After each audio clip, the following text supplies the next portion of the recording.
로마서의 본론은 크게 네 단락입니다. 로마서 앞부분에 서론이 있고 마지막에 결론이 있죠. 그 중간에 크게 네 단락으로 구성이 되는데 1장 18절부터 4장 25절, 5장 1절부터 8장 39절, 9장 1절부터 11장 36절, 그리고 마지막 단락이 12장 1절에서 15장 13절입니다. 지금 우리가 보고 있는 12장은 로마서 본론의 네 번째 단락이죠. 이 네 번째 단락을 이끄는 가장 중요한 말씀이 12장 1절과 2절 말씀입니다. 그러니까 12장, 13장, 14장, 15장 전체를 이끄는 말씀이 우리가 지난주에 보았던 1절과 2절입니다. 자, 12장 1절의 핵심은 합당한 예배죠. 합당한 예배를 드려라. 자, 그 말씀을 2절에서 설명을 합니다.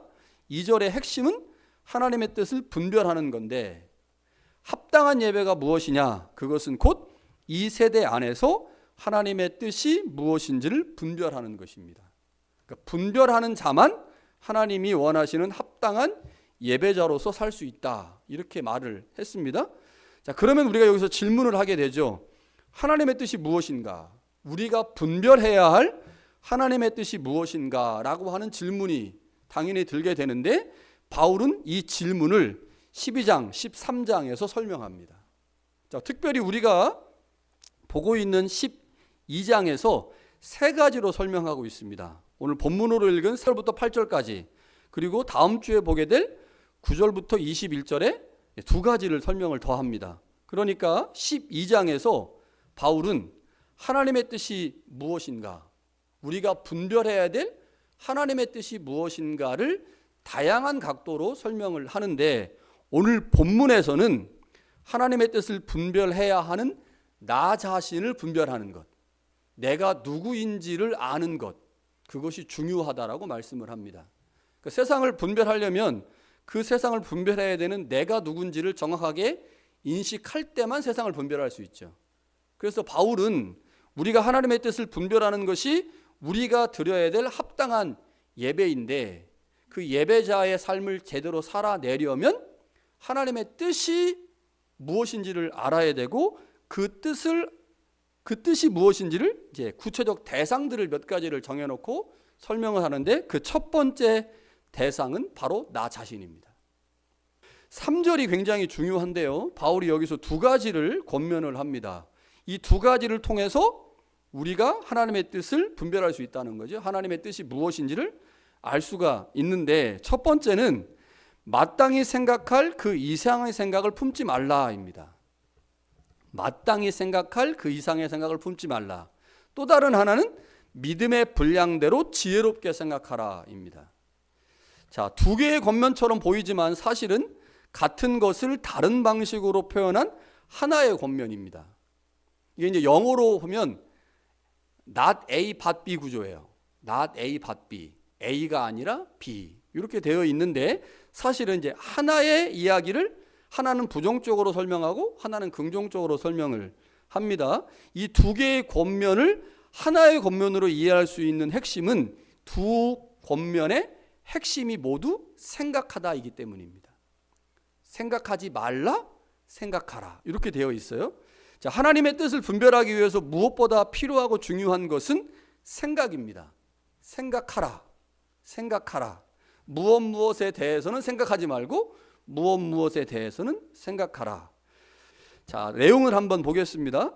자, 첫 번째 내용이 마땅히 생각할 그 이상의 생각을 품지 마라라고 되어 있는데, 자, 이것이 이제 우리가 읽을 때 조금 그 의미가 정확하게 다가오지 않을 수 있기 때문에 원문의 도움을 좀 받아야 되는데요, 여기서 말하는 그 이상의 생각을 품지 말라라고 하는 말은 높이 평가하지 말라, 교만하지 말라라는 의미입니다.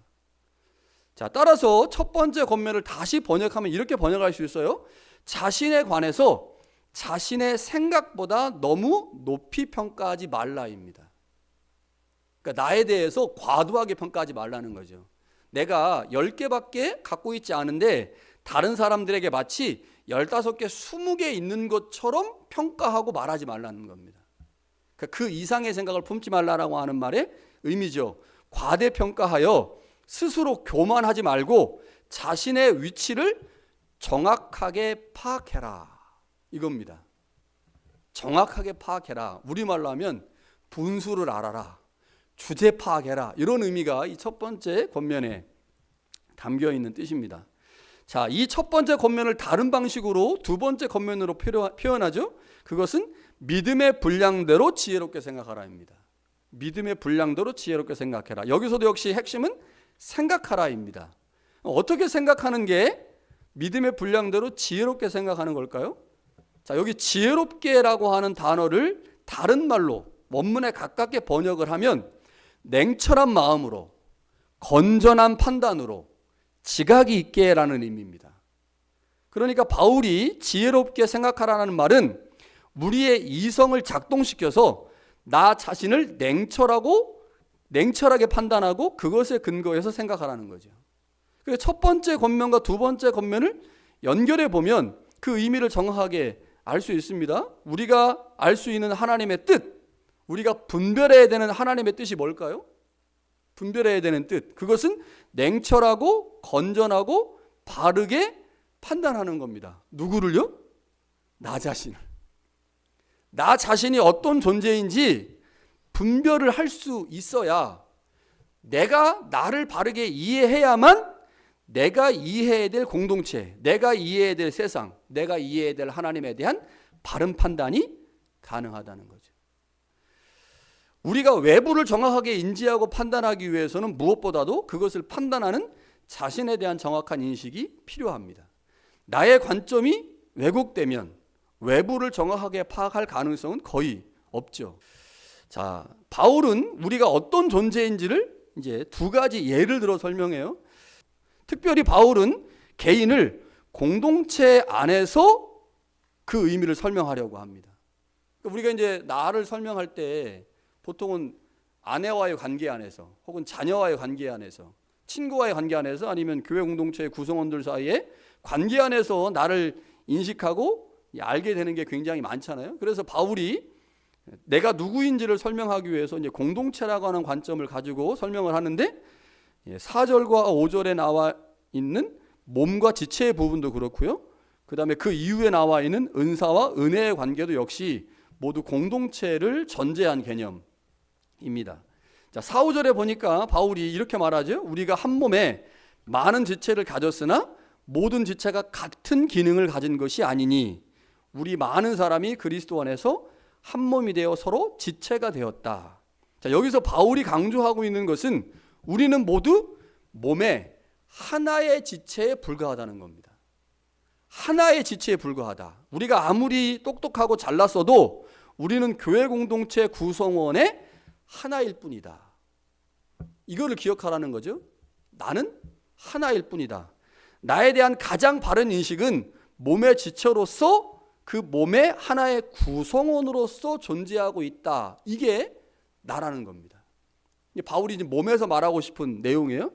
자, 그런데 왜 공동체 구성원의 일부이면서 나는 공동체 구성원 중에 하나임에도 불구하고 우리는 종종 공동체 안에서 교만한 자의 모습을 종종 보게 되죠.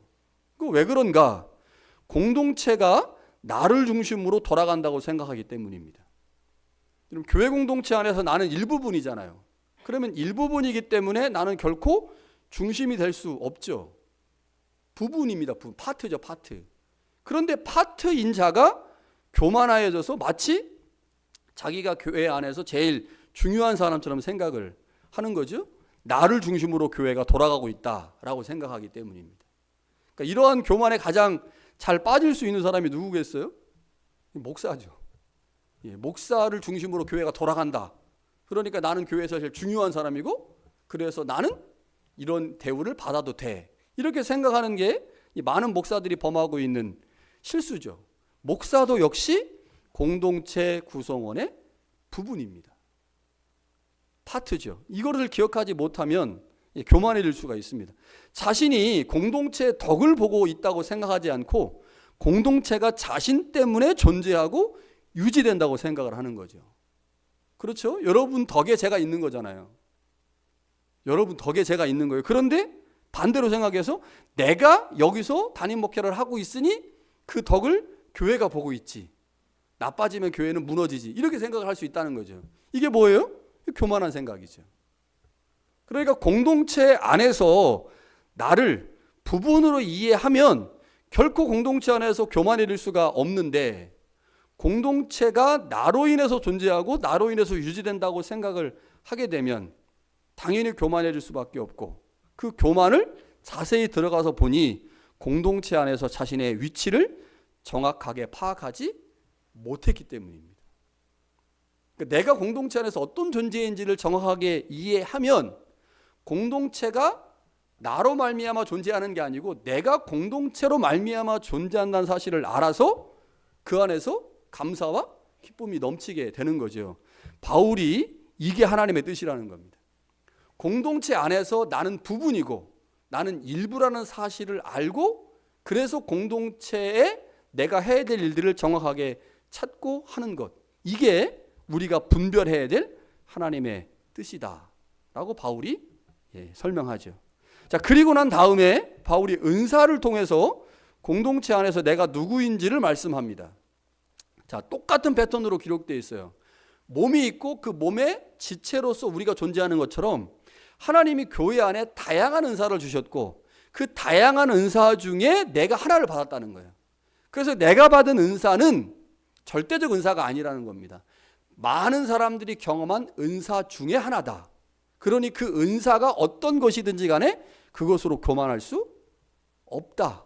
이게 이제 두 번째 단락에서 바울이 설명하고 있는 내용입니다. 6절에 이렇게 말하죠. 우리에게 주신 은혜대로 받은 은사가 각각 다르다. 각각 다르다라고 말합니다. 자, 우리는 모두 은사를 받았습니다. 오늘 바울이 본문에서 7개의 은사를 설명해요. 예언, 섬기는 일, 가르치는 일, 위로하는 일, 구제하는 일, 다스리는 일, 긍휼을 베푸는 일. 이게 모두 7개의 은사를 설명을 하죠. 바울이 다양한 은사를 언급하는 이유는 우리가 받은 은사가 많은 은사들 중에 하나라는 점을 밝히기 위함입니다. 내가 받은 은사가 다른 사람의 은사보다 더 우월하지 않다는 겁니다.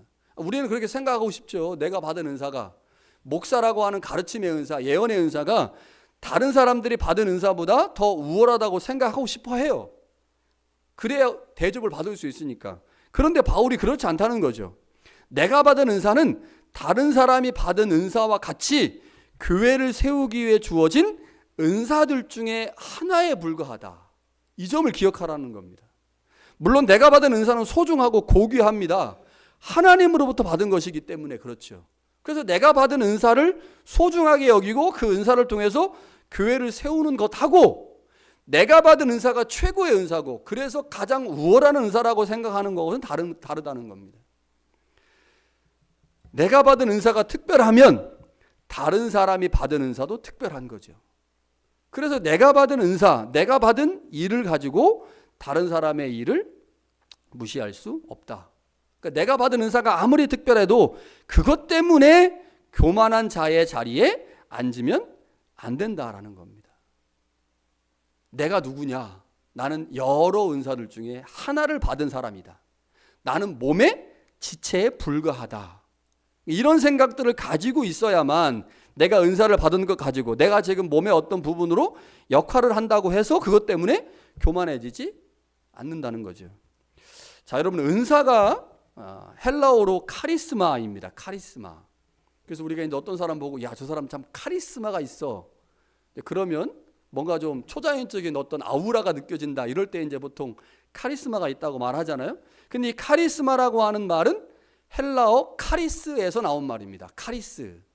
카리스라는 말은 은혜라는 뜻이죠. 은혜. 그러니까 은혜는 카리스고 카리스마는 은사인데 카리스마는 카리스의 복수형입니다. 복수형. 그러니까 은혜가 여러 번 반복되면 그때 나타나는 게 뭐냐? 그게 은사라는 거죠. 그래서 은사는 절대적으로 은혜보다 앞설 수 없습니다. 은혜가 있고 그 은혜로 인해서 주어진 것이 은사죠. 그래서 보통 학자들은 은혜를 내적인 것이라고 부르고 은사를 외적인 것이라고 불러요. 그러니까 하나님의 은혜가, 예수 그리스도의 십자가를 통한 은혜가 우리의 마음 가운데 들어왔어요. 그래서 마음에 그 은혜를 새기죠. 한 번 은혜 받고, 두 번 은혜 받고, 세 번 은혜 받으면 그 은혜가 이제 외적으로 나타납니다. 어떤 형태로요? 카리스마의 형태로. 그게 이제 초자연적인 방식이든, 아니면 사역의 형태이든, 아니면 직분의 형태이든.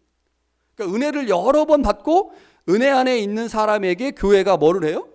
직분을 주잖아요. 은혜도 안 받았고 은혜 한 번 딱 받았는데 그 사람에게 직분 줍니까? 그렇진 않거든요. 그러니까 은혜가 지속되면 그 은혜로 말미암아 은사가 주어지기 때문에 은사는 절대적으로 은혜에 예속되는 겁니다.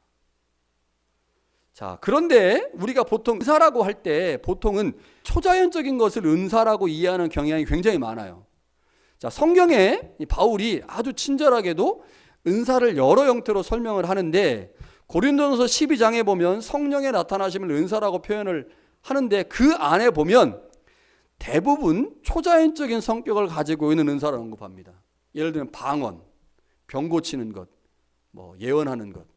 고린도전서 12장에 나타나는 은사는 주로 초자연적인 은사들이에요. 근데 이 초자연적인 은사들을 우리는 보통 은사라고 부르는 거죠. 그러나 오늘 본문에 나오는 은사들은 어떻습니까?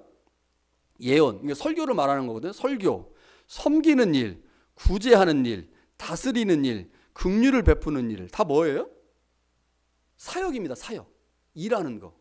그러니까 교회 안에서 누구를 섬기고 구제하고 가르치고 긍휼을 베풀고 설교하고, 이게 다 뭐예요? 이 은사라는 겁니다. 그러니까 예수 그리스도로 말미암아 주어진 은혜에 대한 외적인 표현이 어떤 것은 신비적인 것으로, 그래서 병 고치는 은사로, 방언으로, 통역으로 나타나기도 하지만 어떤 경우에는 사역 형태로 나타난다는 거예요. 일하는 형태로. 그런데 에베소서 4장에 보니까요, 성령의 나타나심을 바울은 직분과 연결해서 설명합니다. 여기서는 어떻게 나오느냐? 사도, 선지자, 복음 전하는 자, 목사와 교사, 이렇게 설명해요. 그러니까 우리로 말하면 목사, 장로, 안수집사, 권사, 서리집사, 이게 은사라는 거죠. 그러니까 성령께서 우리 안에 성령의 일하심을 다양한 방식으로 나타난다는 겁니다. 그게 어떤 것은 초자연적으로, 어떤 것은 사역적으로, 어떤 것은 직분으로. 근데 이 모든 것이 다 어디에 걸려 있어요? 은혜에 걸려 있다는 거예요. 은혜. 예수 그리스도의 십자가의 은혜를 경험한 자들에게 성령이 교회를 잘 세우실 수 있도록 초자연적인 것으로, 사역적으로, 직분적으로 그 사람을 사용하실 때 그걸 우리가 뭐라고 부르냐? 은사라고 부른다는 거죠. 그러니까 은사는 은혜의 외적인 표현으로서 매우 다양하게 나타납니다. 초자연적으로 나타나고 사역적인 형태로 나타나기도 하고 직분과 같은 고정된 개념으로 나타나기도 하는 거죠. 그러나 은사는 모두 은혜로 말미암아 주어진 것이기 때문에 은사를 받은 사람들은 결코 그 은사 때문에 교만할 수 없습니다. 여러분, 우리가 은혜를 경험하고 난 후에 은혜를 자랑하지 않잖아요. 내가 예수 그리스도를 믿은 것 때문에 구원받은 게 아니고 하나님이 자신의 아들을 십자가에서 죽이시는 하나님의 수고가 먼저 있었기 때문에 우리가 구원을 받았단 말이에요. 그래서 우리가 받은 구원은 결코 자랑하지 않죠. 그런데 은사가 어디에서 온 거예요? 은혜에서 왔단 말이에요. 은혜에서 왔기 때문에 은혜를 자랑할 수 없다면 당연히 은사도 자랑할 수 없는 거죠. 그런데 다양한 은사를 경험했다고 해서 그 은사를 자랑하고 있다면 그것은 교만한 자의 모습이고 그럴 수 없다는 겁니다. 바울. 그러니까 하나님의 뜻이 뭐냐? 하나님의 뜻이 뭐냐? 내가 누구인지를 정확하게 이해하는 겁니다. 바울은 두 가지로 설명하죠. 몸을 가지고 또 은사를 가지고 우리가 몸의 어떤 하나의 지체에 불과한 것이고, 내가 많은 은사를 받았다 할지라도 그 은사는 하나님이 주시는 여러 다양한 은사들 중에 하나에 불과하기 때문에 내가 중요한 입의 역할을 하고 있다, 혹은 손의 역할을 하고 있다, 내가 교회에서 말씀을 전하는 예언의 은사를 갖고 있다고 할지라도 그것이 교회를 세워가는 하나의 수단일 뿐이지 교회의 많은 은사들 중에 하나에 불과한 것이지 그것 가지고 나를 드러내거나 자랑할 수 없다. 그것이 바로 나를 향하신 하나님의 뜻이다. 여러분, 이렇게 나를 향한 하나님의 뜻이 무엇인지를 알고 나를 정확하게 인지하고 판단할 때 비로소 내가 이 땅에서 하나님을 예배하는 예배자의 삶을 살아낼 수 있다는 겁니다. 이게 이제 바울이 지금 3절부터 8절에서 설명하고 있는 내용이죠. 우리가 분별해야 될 하나님의 뜻은 내가 누구인지를 아는 것에서 출발합니다. 그리고 그것이 이제 확장이 되죠.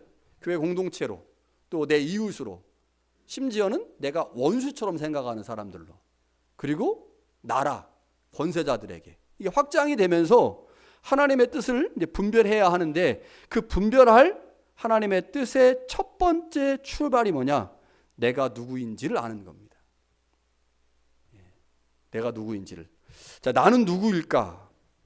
나는 누구일까? 이 질문을 오늘 본문의 말씀과 연결시켜서 다시 질문하면 이렇게 말할 수 있을 거예요. 나는 나를 어떤 존재로 인식하고 있는가? 나는 나를 어떤 존재로 인식하고 있는가? 자, 이 질문을 교만과 겸손의 개념과 연결해서 생각할 수 있겠죠. 교만과 겸손. 자, 교만과 겸손의 차이는 내가 나를 어떤 존재로 인식하느냐의 문제입니다.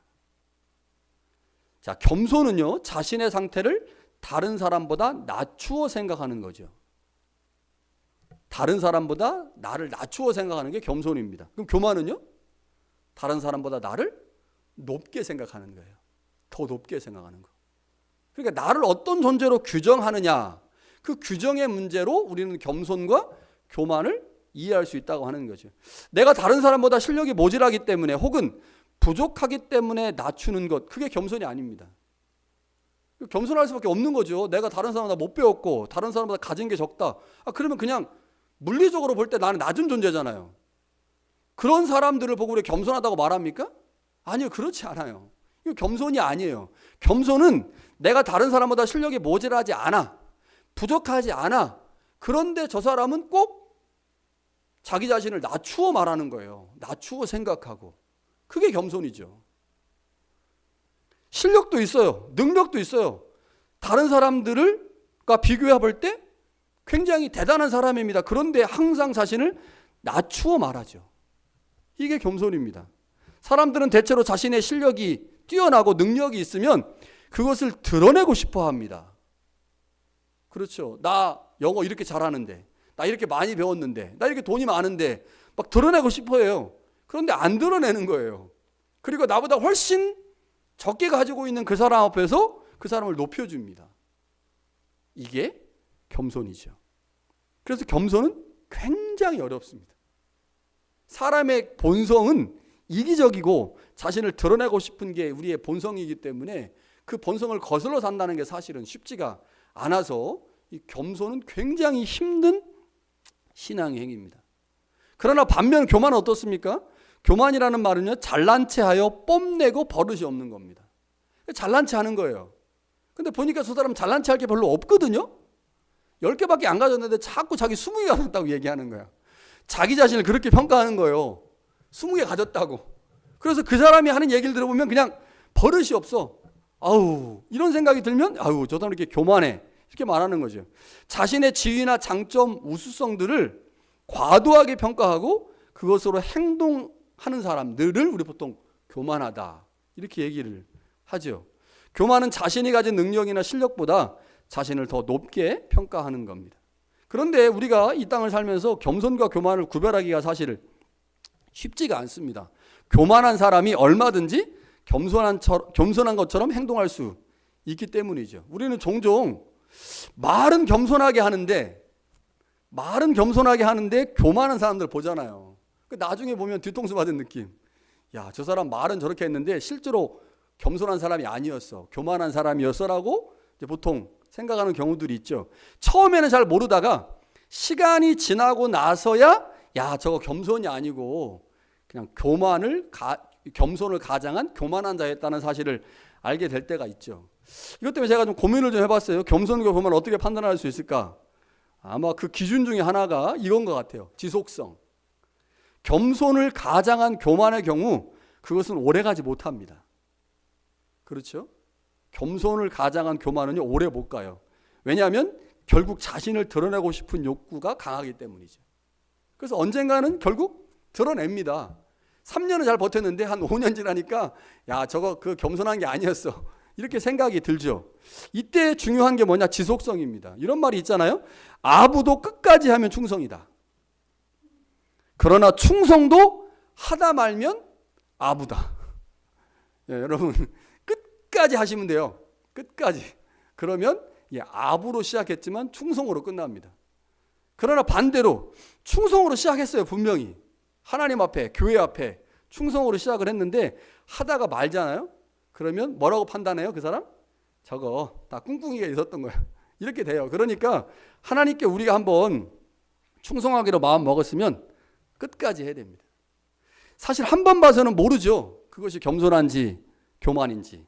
그러나 오랜 시간이 지나면 판가름이 납니다. 여러분 세상에 쉬운 일이 어디 있겠습니까? 다 어렵고 힘든 일 뿐이죠.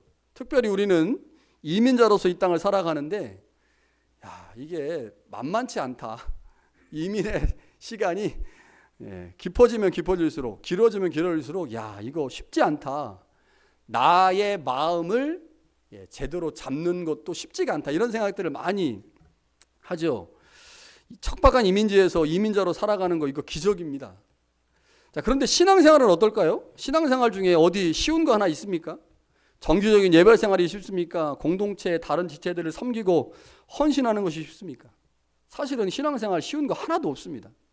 모두 다 우리의 노력과 시간과 물질을 필요로 하는 것이죠. 그런데 그 중에서 제일 힘든 게 뭐냐? 자기 객관화가 아닐까 싶어요. 자기 객관화. 자기를 객관적으로 보는 시각을 갖는 거. 이 자기 객관화가 없기 때문에 우리는 자기 자신을 정확하게 인식하지 못합니다. 인식하지 못하니까 자기를 과도하게 평가하죠. 그래서 다른 사람들 앞에 교만한 자의 모습으로 비춰지죠. 겸손 쉽지 않습니다. 반면에 우리는 너무 쉽게 교만의 자리에 갈 수밖에 없는 상황 가운데 살고 있죠. 우리의 본성은 언제나 나를 드러내고자 하는 강한 열망을 가지고 있습니다. 그 악한 본성으로 인해 우리는 언제나 자신이 한 일에 대해서 인정받고 싶어 합니다. 자신이 한 것보다 더 많은 칭찬과 보상을 기대하죠. 그렇기에 교만한 마음을 버리고 겸손한 마음을 갖는 것은 쉽지 않습니다. 쉽지 않기 때문에 겸손의 삶을 사는 것을 하나님이 더 가볍게 보시는 거죠. 쉽지 않으니까. 여러분 쉬운 거 다 하면 그거 요즘 팀홀튼에 롤업 하는 거 아시죠? 저 엊그제 팀홀튼 가서 롤업 커피를 하나 마셨는데 그 오른쪽 테이블에 백인 나이 좀 지그시신 백인 세 분이 여자 두 분하고 남자 한 분이 이제 그 커피를 드시면서 제가 동양인이잖아요. 그러니까 얼마나 어리숙하게 보였는지 너 롤업 하고 있는 거 아냐? 너 커피 2개 먹었으면 롤업 2번 기회가 있다 이렇게 얘기를 해주는 거예요. 그래서 나도 앱 깔았고 했다. 그리고 최근에 하여튼 커피 하나 받았다 이렇게 얘기했어요. 여러분 커피 받는 거는 뭐 남들 다 받으니까 쉽잖아요. 그런데 제가 예전에 한 4년 전에 50불짜리를 당첨된 적이 있습니다. 50불짜리. 근데 그거 받는데 막 사인하고 뭐 기록하고 이러더라고. 50불짜리 주는데도. 여러분 50불짜리 받아보신 적 있어요? 예, 롤업 우리가 수없이 매년 하잖아요. 매년 수없이 하는데 50불짜리 당첨되는 거 쉽지 않더라고요. 커피에 당첨되는 건 자주 있으니까. 그러니까 우리가 이 땅을 살면서 캐나다에 사니까 당연히 팀홀튼 가게 되고 팀홀튼 가서 커피 당첨되고 이거 자랑합니까? 아니 뭐 너도 당첨되고 너도 당첨되고 다 쟤도 당첨되는데 그 자랑할 거 없잖아요. 그래서 제가 한번 50불 당첨돼가지고 예전에 페이스북 할 때 페이스북 올렸어요. 찍어가지고. 그랬더니 한국에 있는 사람이 그게 뭐냐고. 예. 그래서 커피집 갔는데 5만 원을 줬다 나한테. 그래서 찍어서 보낸 적이 있는데 희귀하니까 제가 16년 동안 살면서 처음 당첨된 거거든요. 그거. 특별하니까 의미가 있죠. 그러니까 페이스북에도 올리고 사람들 자랑도 하는 거 아니겠습니까?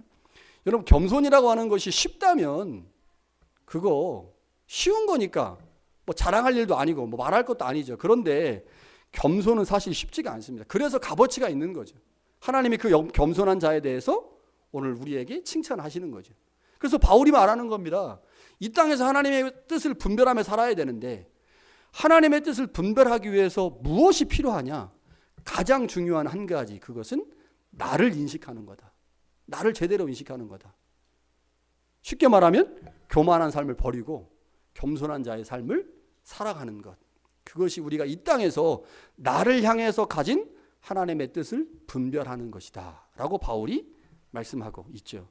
그것이 정확하게 확립되면 바울이 그 다음에 계속해서 말하는 이웃과의 관계 안에서 사랑을 실천할 수 있습니다. 그리고 원수라 할지라도 그 원수 갚는 것이 나에게 있는 것이 아니고 하나님에게 있다고 하나님께 그 원수 갚는 것을 내어드릴 수가 있는 거죠. 그 모든 시작이 바로 나를 정확하게 인식하는 것이다 라고 말하죠. 여러분, 나는 누구입니까? 바울은 두 가지로 나 자신을 설명하죠.